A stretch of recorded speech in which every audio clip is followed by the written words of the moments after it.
How to fix Minecraft out of memory error. Click on File Explorer. Right-click this PC and click on Properties.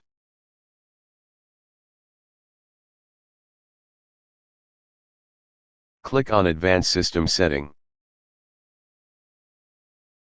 Open Advanced tab.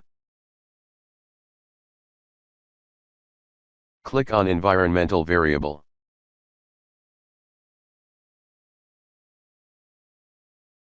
Click on New.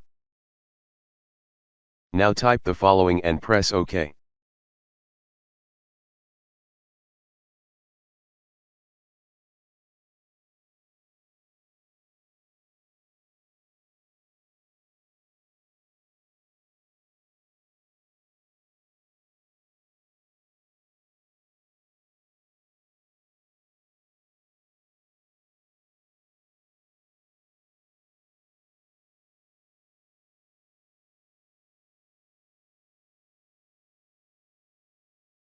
Now restart and your problem should be fixed.